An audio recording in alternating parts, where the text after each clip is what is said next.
신앙생활을 하다 보면 때때로 하나님께 대한 의심을 들 때가 있습니다.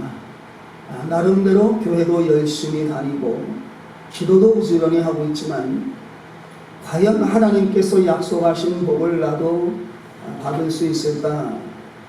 하나님은 언제쯤이나 내 기도를 들어주실까? 도대체 몇 년을 더 다녀야만 이 어려운 형편에서 벗어날 수 있게 되는 것일까? 라고 생각하시는 분들이 없지 않을 줄로 압니다.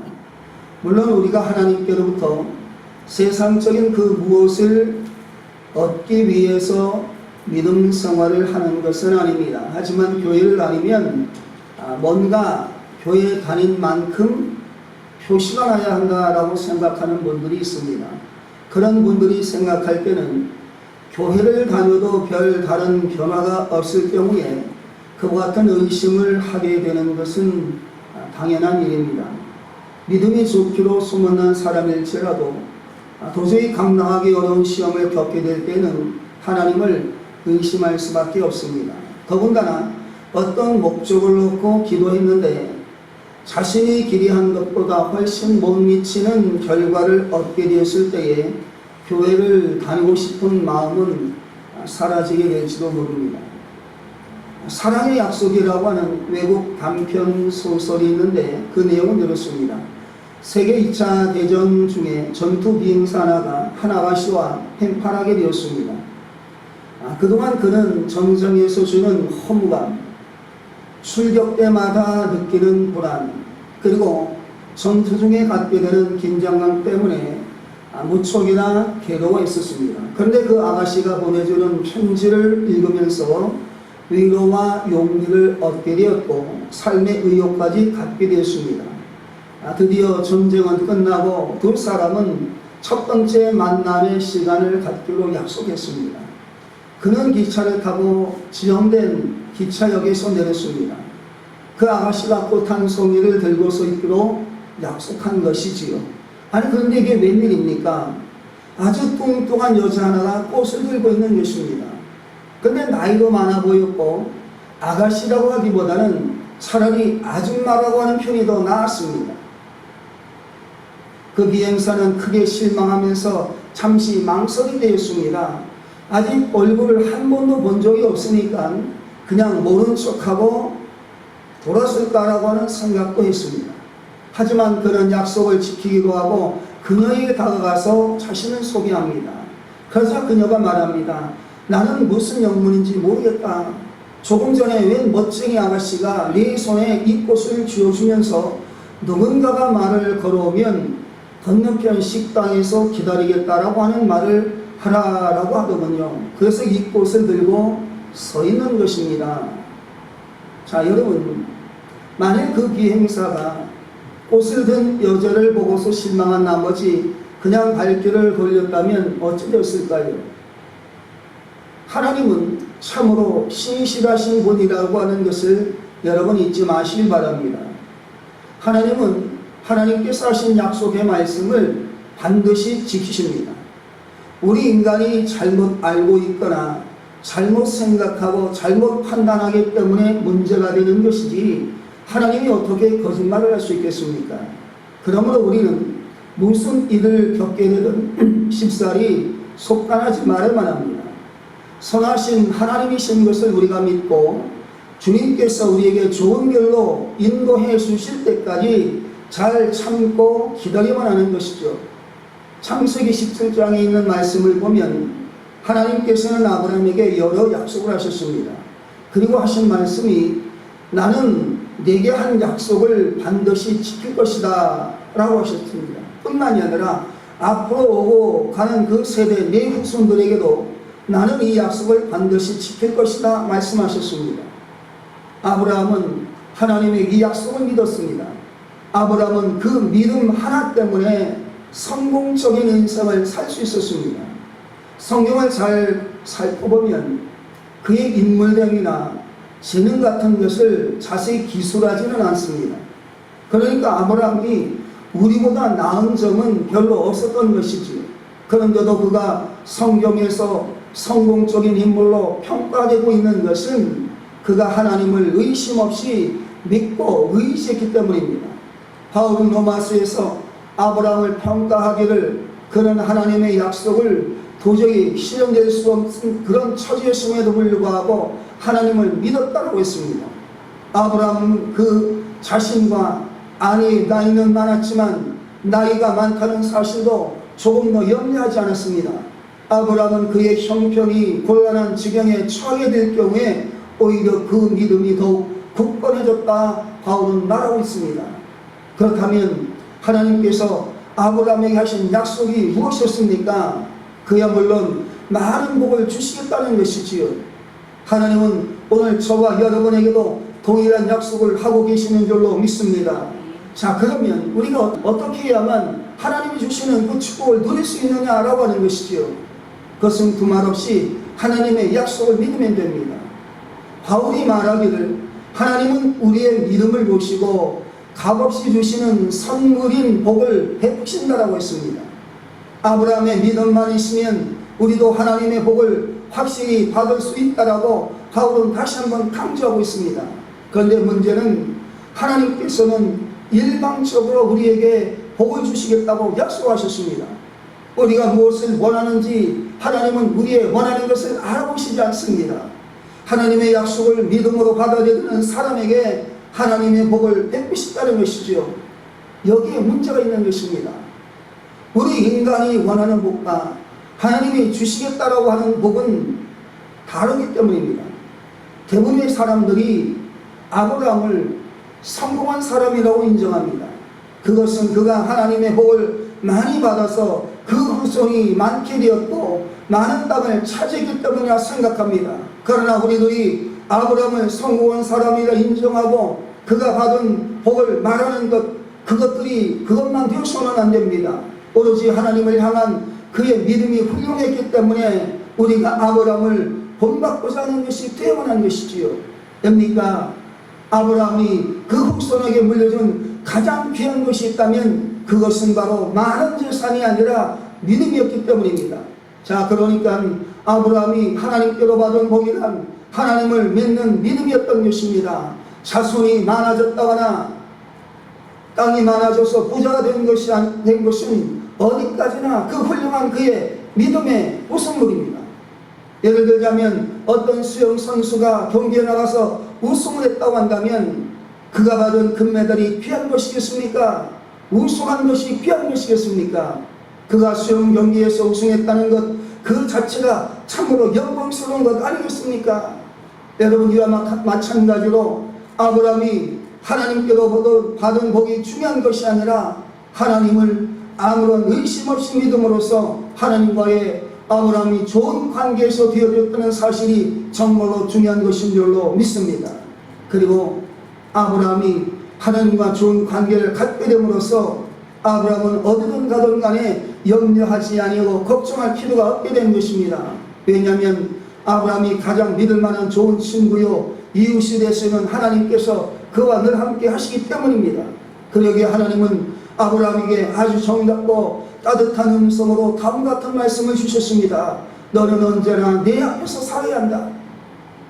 그리고 내가 항상 너를 지켜보고 있다는 사실을 잊지 말아라. 뿐만 아니라 항상 무엇이 옳은 것인지 생각하면서 흠없이 살도록 해야 한다 라고 하셨습니다. 여러분, 그렇습니다. 우리가 하나님의 약속을 믿고 의지함으로써 복을 누릴 수 있는 것입니다. 여러분, 이러므로 하나님을 믿음으로써 주시는 부속물인 복만 바라보지 마시고 하나님과의 좋은 관계를 맺게 되시기를 주님의 이름으로 축원합니다. 그런데 하나님과 좋은 관계를 갖게 되었을 때에 우리가 항상 조심하고 주의할 것이 있습니다. 그것은 둘째로 하나님과 언제나 좋은 관계를 지속하시기 위해서는 하나님이 좋아하시는 일을 해야 한다는 것입니다. 여러분, 생각해 보십시오. 하나님이 싫어하는 일을 우리가 항상 행하게 되면 하나님과 좋은 관계를 유지할 수 있겠습니까? 그리고 우리가 하나님을 멀리할 경우가 되었으면 과연 누가 손해를 보는 것이겠습니까? 말할 것도 없이 하나님을 멀리하면 그 당사자만 손해를 보게 되는 것입니다. 큰 손해뿐이겠습니까? 끝끝내 하나님을 등지고 제멋대로 살 경우에는 영원한 생명을 잃어버리게 되는 것입니다. 교회가 못마땅하다고 해서 교회를 멀리하거나 신앙생활을 게을리하게 되면 과연 누가 손해보겠습니까? 그 자신만이 불안하게 될 것입니다. 그러므로 우리는 하나님과의 좋은 관계를 유지하도록 힘써야만 합니다. 교회 안에서 좀 못마땅한 일을 보게 될지라도 신앙생활을 게을리하는 일이 있어서는 안 될 것입니다.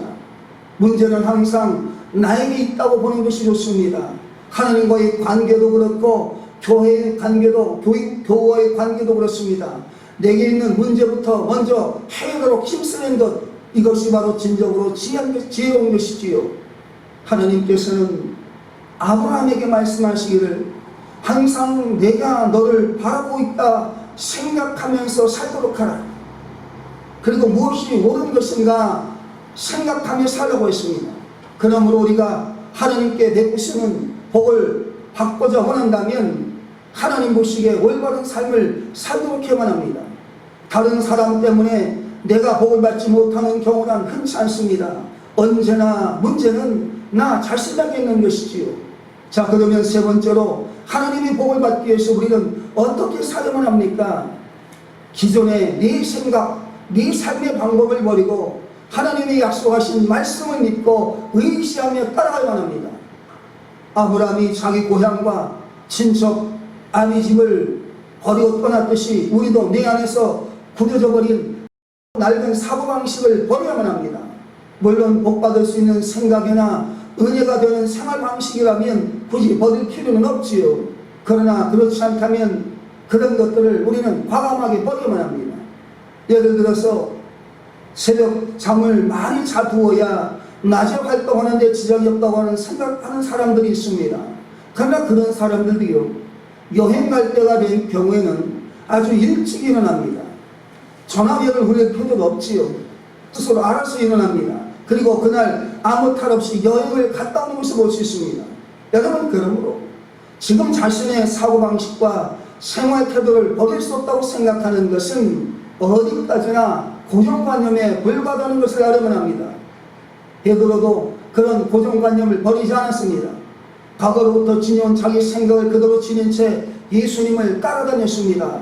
게다가 주님께로부터 사탄아 물러가라 라고 하는 참으로 엄청나고 무서운 책망을 들었습니다.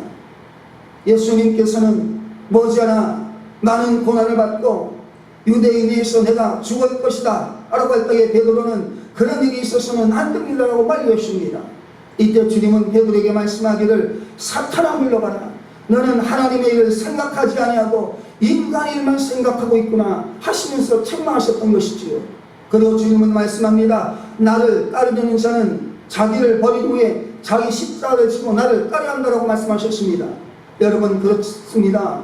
세상적인 복이 아니라 하나님께서 주시는 복을 원한다면 인간의 생각을 버리고 하나님의 뜻을 따르도록 해야만 합니다. 물론 그 이전에 하나님께서 우리에게 약속하신 말씀이 그대로 이루어질 것이라고 하는 말씀을 확신해야만 합니다. 예컨대 사탄이 우리 마음을 사로잡기 전에 하나님이 기뻐하시는 일을 재빨리 선택해야 하는 것이지요.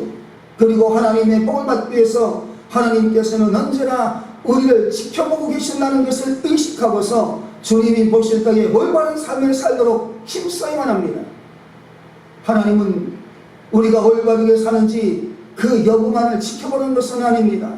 우리가 올바른 길을 갈 수 있도록 하나님은 자신의 크신 능력으로 우리를 지켜 보호하고 있다는 사실을 우리는 잊지 말아야만 합니다. 찬송가 오늘 우리 부른 383편 1절의 후반주에 보면 너희 발이 실족 않게 주가 깨어 지키며 택한 백성을 항상 지켜 길이 보호하신다고 되어 있습니다. 그러므로 우리는 하나님이 지켜 보호해 주실 줄을 믿고 주님이 원하는 길을 가야만 합니다. 주님께서 말씀하시기를 죄 많은 이 세대에 누구든지 나와 내 말을 부끄럽게 생각하면 안 된다고 하셨습니다. 그러므로 우리는 하나님이 지켜 보호해 주실 줄을 믿고 주님이 원하시는 길을 가야만 합니다. 주님께서 말씀하신 대로 우리는 비록 믿음대로 살기가 힘든 세상이라 할지라도 주님의 진리를 거역하는 생활을 절대로 해서는 안 됩니다. 만일 우리가 주님의 말씀에 따라 정직하게 살지 않는다면 주님께서도 마지막 날에 그를 부끄럽게 여길 것이라 경고하셨습니다. 그러므로 우리는 아무리 힘들더라도 하나님의 약속의 말씀을 믿고 그 말씀을 지켜 살아만 합니다. 그러면 큰 은혜가 되고 복이 될 줄로 믿습니다. 말씀을 정리합니다. 예수님을 믿는다는 그 자체만 해도 엄청난 큰 축복입니다. 거기에다가 하나님의 약속을 믿고 따른다면 아브라함이 누렸던 그 복을 우리 또한 틀림없이 누리게 될 것입니다. 미국에는 펜실베니아라고 하는 주가 있는데 그 주의 창설자인 윌리엄 펜은 아프리카 인디언들과 매우 친했다고 합니다. 어느 날 인디언들이요 농담 삼아서 그에게 하루 동안 도보로 통과하는 그 모든 지역을 주겠다라고 말했습니다. 이 윌리엄 펜은요 그들의 말을 그대로 믿고 해가 지평선에서 떠오르자마자 걷기 시작해서 밤 늦게까지 걸었다는 것이죠. 여행을 끝나자 인디언들에게 찾아가서 나는 여기서부터 어디까지 걸어왔으니 그 땅을 달라라고 말했다는 것이죠. 근데 인디언들은요 자신의 말을 진실하게 믿고 행한 것을 알고서는 매우 놀랐던 것이죠. 하지만 그들은 약속을 잘 지키는 사람이었기 때문에 그가 통과한 땅을 모두가 주었다는 것이죠. 그것이 오늘날의 필라델피아시의 일부분이 되었다는 것입니다. 윌리엄 펜은 인디언의 말을 그대로 믿고 행함으로써 넓고도 넓은 땅을 차지할 수 있었습니다. 사랑하는 여러분, 하나님은요 참으로 신실하신 분이십니다. 약속하신 것은 반드시 지키시는 분이십니다. 그 약속을 믿고 행하는 자가 하나님의 복을 받게 될 것입니다. 그러므로 우리 모두 하나님의 약속을 믿고 올바른 인생을 살아감으로써 하나님께서 약속하신 복을 가득히 누릴 수 있게 되시기를 주님의 이름으로 축원합니다.